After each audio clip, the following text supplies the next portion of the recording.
গতকালকে রাতে হারগে রোহানপুর টু আড্ডা সড়কে যে ডাকাতি করার চেষ্টা করা হয়েছে, এটা আসলে খুব দুঃখজনক ব্যাপার। তো প্রশাসনের চোখে আঙুল দেখে এই চক্রগুলা ইদানিং খুব বৃদ্ধি পেয়েছে। তো প্রশাসন যদি এগুলা যথাযথ ব্যবস্থা না নেয়, তাহলে এদের সাহসিকতাটা আরও বাড়বে আর মেলা সবাই এই দুর্ঘটনাগুলার শিকার হতে পারে। তো আড্ডা থেকে রোহানপুর যাওয়ার এই রাস্তাটা মোটামুটি নিরিবিলি আছে, আর রাত যেহেতু মেলায় হয়ে গেছে, তো ডাকাত চক্ররা সেই সুযোগে একবারে রাস্তার মাঝখানে গাছ ফেলে রেখেছে। তো গাছ ফেলা দেখে ভাইরা হয়তো আঁচ করতে পেরেছে যে সামনে বিপদ, তারপর গাড়ি ব্যাকে নিতে বলেছে।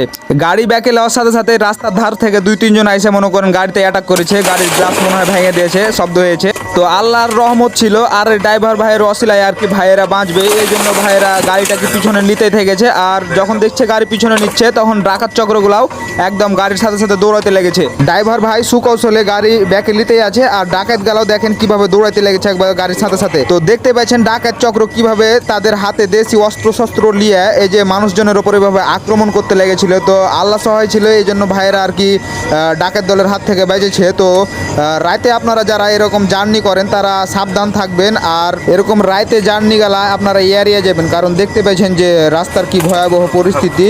তো আমার এই ভিডিওর মাধ্যমে আর কি সতর্কবার্তা সবার কাছে পৌঁছে দিবেন। আর ততক্ষণ ভালো থাকবেন, সুস্থ থাকবেন, আল্লাহ সবাইকে হেফাজত করুক আর এরকম বিপদ আপদ থেকে রক্ষা করুক।